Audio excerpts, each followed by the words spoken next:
La ruche murmurante ou les fripons devenus honnêtes gens. Un nombreux essaim d'abeilles habitait une ruche spacieuse. Là, dans une heureuse abondance, elles vivaient tranquilles. Ces mouches, célèbres par leurs lois, ne l'étaient pas moins par le succès de leurs armes et par la manière dont elles se multipliaient. Leur domicile était un séminaire parfait de science et d'industrie. Jamais abeilles ne vécurent sous un plus sage gouvernement. Cependant, jamais il n'y en eut de plus inconstantes et de moins satisfaites. Elles n'étaient ni les malheureux esclaves d'une dure tyrannie, ni exposées au cruel désordre de la féroce démocratie. Elles étaient conduites par des rois qui ne pouvaient errer parce que leur pouvoir était sagement borné par les lois. Ces insectes, imitant tout ce qui se fait à la ville, à l'armée ou au barreau, vivaient parfaitement comme les hommes et exécutaient, quoiqu'en petit, toutes leurs actions. Les merveilleux ouvrages opérés par l'adresse incomparable de leurs petits membres échappaient à la faible vue des humains. Cependant, il n'est parmi nous ni machine, ni ouvrier, ni métier, ni vaisseau, ni citadelle, ni arme, ni artisan, ni ruse, ni science, ni boutique, ni instrument, en un mot. Il n'y a rien de tout ce qui se voit parmi les hommes dont ces animaux industrieux ne se servissent aussi. Comme donc leur langage nous est inconnu, nous ne pouvons parler de ce qui les concerne qu'en employant nos expressions. L'on convient assez généralement qu'entre autres choses dignes d'être remarquées, ces animaux ne connaissaient point l'usage des cornets ni des dés, mais puisqu'ils avaient des rois et par conséquent des gardes, on peut naturellement présumer qu'ils connaissaient quelque espèce de jeu. Vit-on en effet jamais d'officiers et de soldats qui s'abstinssent de cet amusement ? La fertile ruche était remplie d'une multitude prodigieuse d'habitants dont le grand nombre contribuait même à la prospérité commune. Des millions étaient occupés à satisfaire la vanité et l'ambition d'autres abeilles qui étaient uniquement employées à consumer les travaux des premières. Malgré une si grande quantité d'ouvriers, les désirs de ces abeilles n'étaient pas satisfaits. Tant d'ouvriers, tant de travaux pouvaient à peine fournir au luxe de la moitié de la nation. Quelques-uns, avec de grands fonds et très peu de peine, faisaient des gains très considérables. D'autres, condamnés à manier la faux et la bêche, ne gagnaient leur vie qu'à la sueur de leur visage et en épuisant leurs forces par leurs occupations les plus pénibles. L'on en voyait cependant d'autres qui s'adonnaient à des emplois tout mystérieux qui ne demandaient ni apprentissage, ni fonds, ni soins. Tels étaient les chevaliers d'industrie, les parasites, les courtiers d'amour, les joueurs, les filous, les faux monnayeurs, les empiriques, les devins, et en général tous ceux qui, haïssant la lumière, tournaient par de sourdes pratiques à leur avantage le travail de leurs voisins, qui, incapables eux-mêmes de tromper, étaient moins défiants. On appelait ces gens-là des fripons. Mais ceux dont l'industrie était plus respectée, quoique dans le fond peu différent des premiers, recevaient un nom plus honorable. Les artisans de chaque profession, tous ceux qui exerçaient quelque emploi ou quelque charge, avaient quelque espèce de friponnerie qui leur était propre. C'étaient les subtilités de l'art et les tours de bâton. Comme s'ils n'eussent pu, sans l'instruction d'un procès, distinguer le légitime d'avec l'illégitime, ils avaient des jurisconsultes occupés à entretenir des animosités et à susciter de mauvaises chicanes. C'était le fin de leur art. Les lois leur fournissaient des moyens pour ruiner leur parti et pour profiter adroitement des biens engagés. Uniquement attentifs à tirer de précieux honoraires, ils ne négligeaient rien pour empêcher qu'on ne terminât par voie d'accommodement les difficultés. Pour défendre une mauvaise cause, ils épluchaient les lois avec la même exactitude et dans le même but que les voleurs examinent les maisons et les boutiques. C'était uniquement pour découvrir l'endroit faible où ils pourraient se prévaloir. Les médecins préféraient la réputation à la science et les richesses au rétablissement de leurs malades. La plupart, au lieu de s'appliquer à l'étude des règles de l'art, s'étudiaient à prendre une démarche composée. Des regards graves, un air pensif, étaient tout ce qu'ils possédaient pour se donner la réputation de gens doctes. Tranquilles sur la santé des patients, ils travaillaient seulement à acquérir les louanges des accoucheuses, des prêtres et de tous ceux qui vivaient du produit des naissances ou des funérailles. Attentifs à ménager la faveur du sexe babillard, ils écoutaient avec complaisance les vieilles recettes de la tante de madame. Les Chalands et toute leur famille étaient soigneusement ménagés. Un sourire affecté, des regards gracieux, tout était mis en usage et servait à captiver ces esprits déjà prévenus. Il n'y avait pas même jusqu'aux gardes dont ils ne souffrirent les impertinences. Entre le grand nombre des prêtres de Jupiter, gagés pour attirer sur la ruche la bénédiction d'en haut, il n'y en avait que bien peu qui eussent de l'éloquence et du savoir. La plupart étaient même aussi emportés qu'ignorants. On découvrait leur paresse, leur incontinence, leur avarice et leur vanité, malgré les soins qu'ils prenaient pour dérober aux yeux du public ces défauts. Ils étaient fripons comme des tailleurs et intempérants comme des matelots. Quelques-uns, à face blême, couverts d'habits déchirés, priaient mystiquement pour avoir du pain. Ils espéraient de recevoir de plus grosses récompenses, mais à la lettre ils n'obtenaient que du pain, et tandis que ces sacrés esclaves mouraient de faim, les fainéants pour qui ils officiaient étaient bien à leur aise. On voyait sur leur visage de prospérité la santé et l'abondance dont ils jouissaient. Les soldats qui avaient été mis en fuite étaient comblés d'honneur s'ils avaient le bonheur d'échapper à l'épée victorieuse, quoiqu'il y en eût plusieurs qui fussent de vrais poltrons, qui n'aimaient point le carnage. Si quelque vaillant général mettait en déroute les ennemis, il se trouvait quelques personnes qui, corrompues par des présents, facilitaient leur retraite. Il y avait des guerriers qui, affrontant le danger, paraissaient toujours dans les endroits les plus exposés. D'abord ils y perdaient une jambe, ensuite ils y laissaient un bras, et enfin, lorsque toutes ces diminutions les avaient mis hors d'état de servir, on les renvoyait honteusement à la demi-paye, tandis que d'autres, qui plus prudents n'allaient jamais au combat, tiraient la double paye pour rester tranquilles chez eux. Leur roi était à tous égards mal servi, leurs propres ministres les trompaient, il y en avait à la vérité plusieurs qui ne négligeaient rien pour avancer les intérêts de la couronne, mais en même temps ils pillaient impunément le trésor qu'ils travaillaient à enrichir. Ils avaient l'heureux talent de faire une très belle dépense, quoique leurs appointements fussent très chétifs, et encore se vantaient-ils d'être fort modestes. Donnaient-ils trop d'étendue à leurs droits? Ils appelaient ça leur tour de bâton. Et même s'ils craignaient qu'on ne comprît leur jargon, ils se servaient du terme d'émolument sans qu'ils voulussent jamais parler naturellement et sans déguisement de leur gain. Car il n'y avait pas une abeille qui ne se fût très bien contentée, je ne dis pas de ce que gagnaient effectivement ces ministres, mais seulement de ce qu'ils laissaient paraître de leur gain. Ils ressemblaient à nos joueurs qui, quoiqu'ils aient joué beau jeu, ne diront cependant jamais en présence des perdants tout ce qu'ils ont gagné. Qui pourrait détailler toutes les fraudes qui se commettaient dans cette ruche? Celui qui achetait des immondices pour engraisser son pré les trouvait falsifiés d'un quart de pierre et de mortier inutile, et encore, quoique dupe, il n'aurait pas eu bonne grâce d'en murmurer, puisqu'à son tour il mêlait parmi son beurre une moitié de sel. La justice même, si renommée pour sa bonne foi quoiqu'aveugle, n'en était pas moins sensible au brillant éclat de l'or. Corrompue par des présents, elle avait souvent fait pencher la balance qu'elle tenait dans sa main gauche.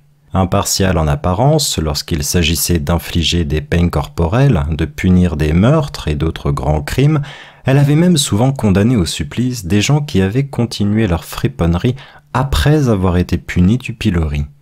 Cependant, on croyait communément que l'épée qu'elle portait ne frappait que les abeilles qui étaient pauvres et sans ressources, et que même cette déesse faisait attacher à l'arbre maudit des gens qui, pressés par la fatale nécessité, avaient commis des crimes qui ne méritaient pas un pareil traitement. Par cette injuste sévérité, on cherchait à mettre en sûreté le grand et le riche. Chaque ordre était ainsi rempli de vices, mais la nation même jouissait d'une heureuse prospérité. Flattée dans la paix, on la craignait dans la guerre.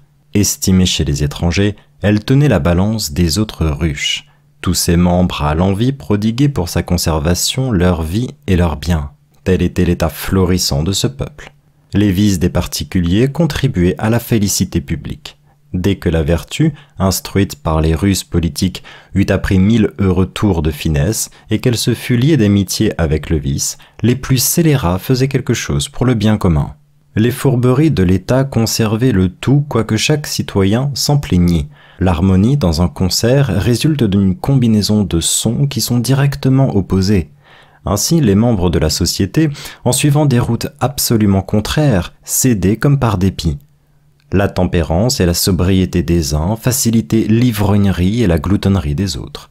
L'avarice, cette funeste racine de tous les maux, ce vice dénaturé et diabolique, était esclave du noble défaut de la prodigalité.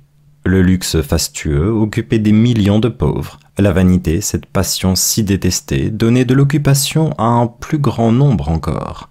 L'envie même, et l'amour-propre, ministre de l'industrie, faisaient fleurir les arts et le commerce.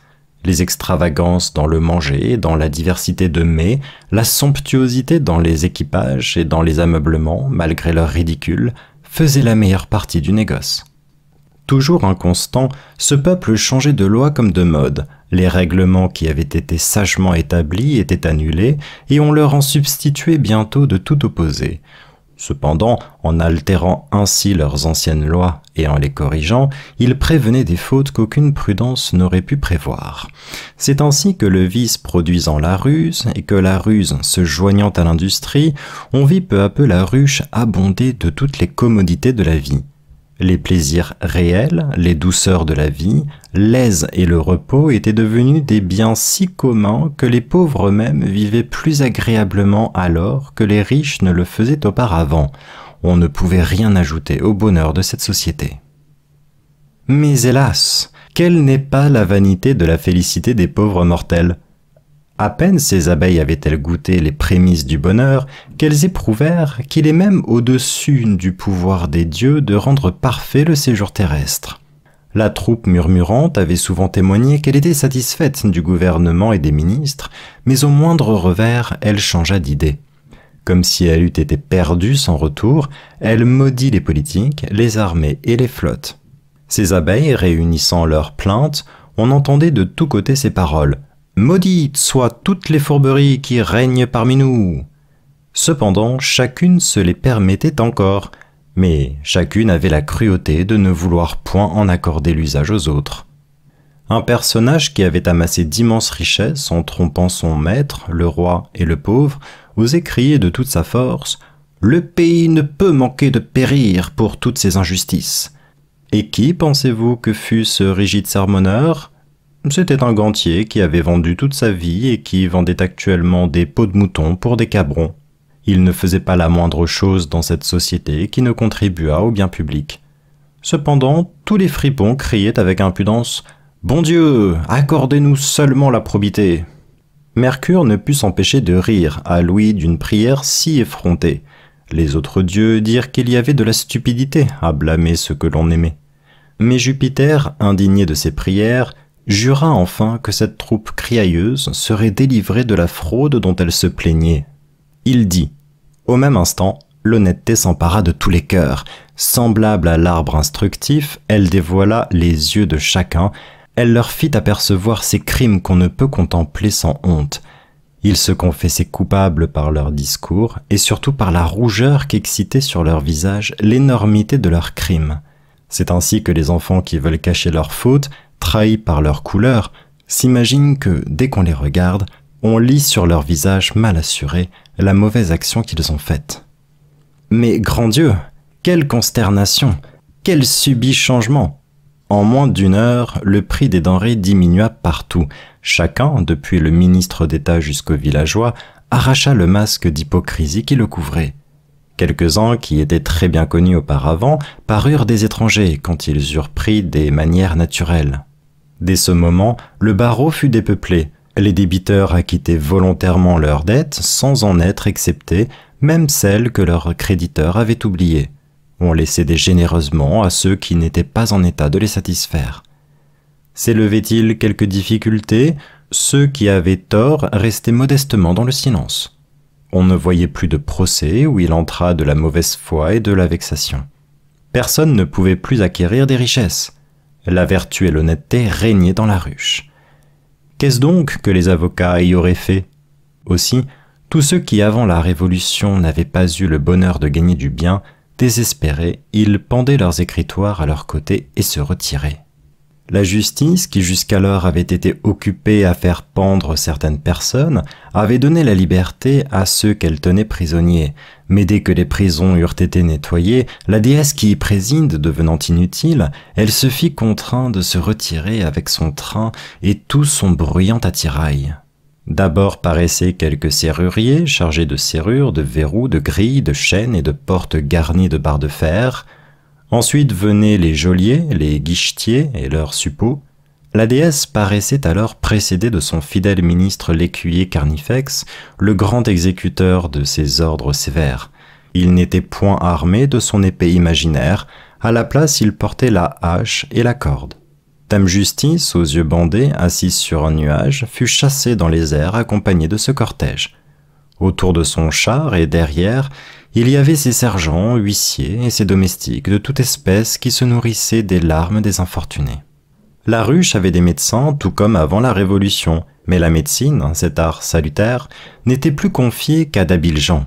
Ils étaient en si grand nombre et si bien répandus dans la ruche qu'il n'y en avait aucun qui n'eût besoin de se servir de voiture. Leur vaine dispute avait cessé. Le soin de délivrer promptement les patients était ce qui les occupait uniquement. Plein de mépris pour les drogues qu'on apporte des pays étrangers, ils se bornaient au simple que produit le pays. Persuadés que les dieux n'envoient aucune maladie aux nations sans leur donner en même temps les vrais remèdes, ils s'attachaient à découvrir les propriétés des plantes qui croissaient chez eux. Les riches ecclésiastiques, revenus de leur honteuse paresse, ne faisaient plus desservir leurs églises par des abeilles prises à la journée. Ils officiaient eux-mêmes. La probité dont ils étaient animés les engageait à offrir des prières et des sacrifices. Tous ceux qui ne se sentaient pas capables de s'acquitter de ces devoirs ou qui croyaient qu'on pouvait se passer de leurs soins, résignaient sans délai leur emploi. Il n'y avait pas assez d'occupation pour tant de personnes, si même il en restait pour quelques-uns. Le nombre en diminua donc considérablement. Ils étaient tous modestement soumis aux grands prêtres qui, uniquement occupés des affaires religieuses, abandonnaient aux autres les affaires de l'État. Le chef sacré, devenu charitable, n'avait pas la dureté de chasser de sa porte les pauvres affamés. Jamais on n'entendait dire qu'il retrancha quelque chose du salaire de l'indigent. C'était au contraire chez lui que l'affamé trouvait de la nourriture, le mercenaire du pain, l'ouvrier nécessiteux, sa table et son lit. Le changement ne fut pas moins considérable parmi les premiers ministres du roi et tous les officiers subalternes. Économes et tempérants alors, leur pension leur suffisait pour vivre. Si une pauvre abeille fut venue 10 fois pour demander le juste paiement d'une petite somme et que quelque commis bien payé l'eût obligé, ou de lui faire présent d'un écu, ou de ne jamais recevoir son paiement, on aurait ci-devant appelé une pareille alternative le tour de bâton du commis. Mais pour lors, on lui aurait tout naturellement donné le nom de friponnerie manifeste. Une seule personne suffisait pour remplir les places qu'en exigeaient 3 avant le rechangement. On n'avait plus besoin de donner des collègues pour éclairer les actions de ceux à qui l'on confiait le maniement des affaires. Les magistrats ne se laissaient plus corrompre, ils ne cherchaient plus à faciliter les larcins des autres. Un seul faisait alors 1000 fois plus d'ouvrages que plusieurs n'en faisaient auparavant. Il n'y avait plus d'honneur à faire figure aux dépens de ses créditeurs.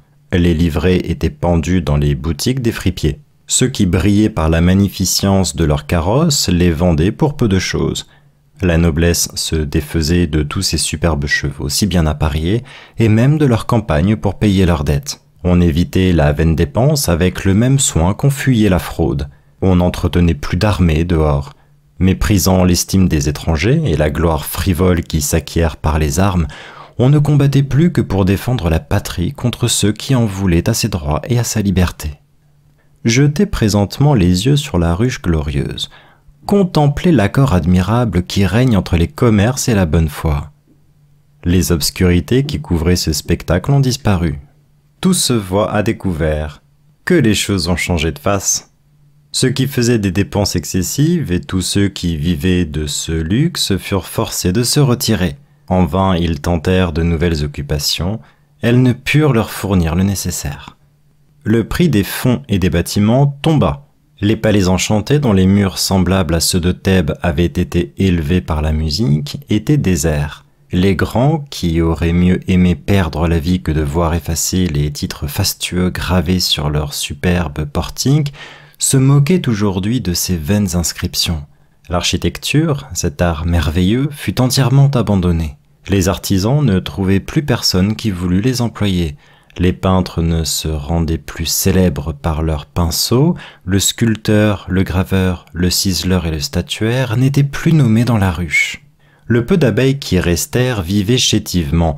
On n'était plus en peine comment on dépenserait son argent, mais comment on s'y prendrait pour vivre. En payant leur compte à la taverne, elles prenaient la résolution de n'y remettre jamais le pied.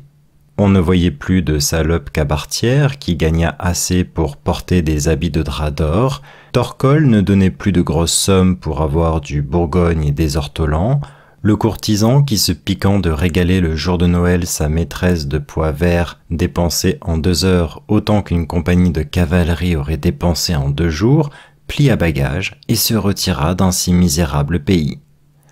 La fière Chloé, dont les grands airs avaient autrefois obligé son trop facile mari de piller l'État, vend à présent son équipage composé des plus riches dépouilles des Indes. Elle retranche sa dépense et porte toute l'année le même habit. Le siècle léger et changeant est passé. Les modes ne se succèdent plus avec cette bizarre inconstance. Dès lors, tous les ouvriers qui travaillaient les riches étoffes de soie et d'argent et tous les artisans qui en dépendent se retirent. Une paix profonde règne dans ce séjour. Elle a à sa suite l'abondance. Toutes les manufactures qui restent ne fabriquent que des étoffes les plus simples. Cependant, elles sont toutes fort chères. La nature bienfaisante n'étant plus contrainte par l'infatigable jardinier, elle donne à la vérité ses fruits dans sa saison, mais aussi elle ne produit plus ni rareté ni fruits précoces. À mesure que la vanité et le luxe diminuaient, on voyait les anciens habitants quitter leur demeure. Ce n'étaient plus ni les marchands ni les compagnies qui faisaient tomber les manufactures, c'était la simplicité et la modération de toutes les abeilles. Tous les métiers et tous les arts étaient négligés. Le contentement, cette peste de l'industrie, leur fait admirer leur grossière abondance. Ils ne recherchent plus la nouveauté, ils n'ambitionnent plus rien. C'est ainsi que la ruche étant presque déserte, ils ne pouvaient se défendre contre les attaques de leurs ennemis 100 fois plus nombreux. Ils se défendirent cependant avec toute la valeur possible, jusqu'à ce que quelques-uns d'entre eux eussent trouvé une retraite bien fortifiée.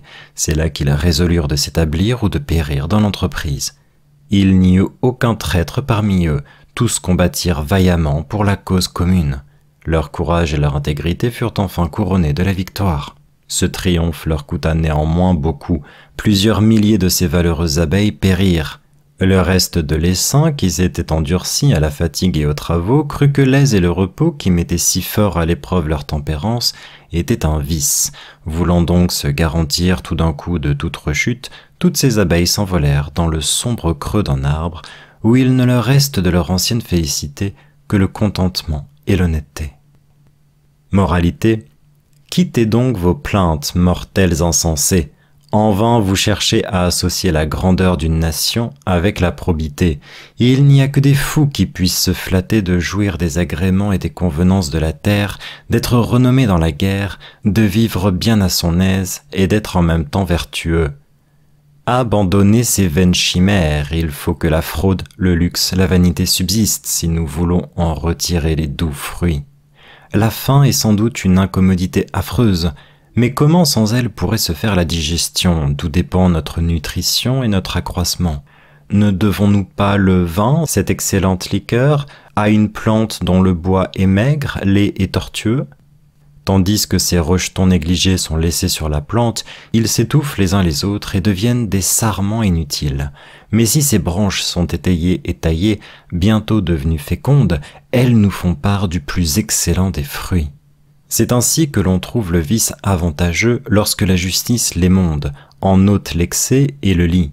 Que dis-je? Le vice est aussi nécessaire dans un état florissant que la faim est nécessaire pour nous obliger à manger. Il est impossible que la vertu seule rende jamais une nation célèbre et glorieuse. Pour y faire revivre l'heureux siècle d'or, il faut absolument, outre l'honnêteté, reprendre le gland qui servait de nourriture à nos premiers pères. Fin de la fable des abeilles.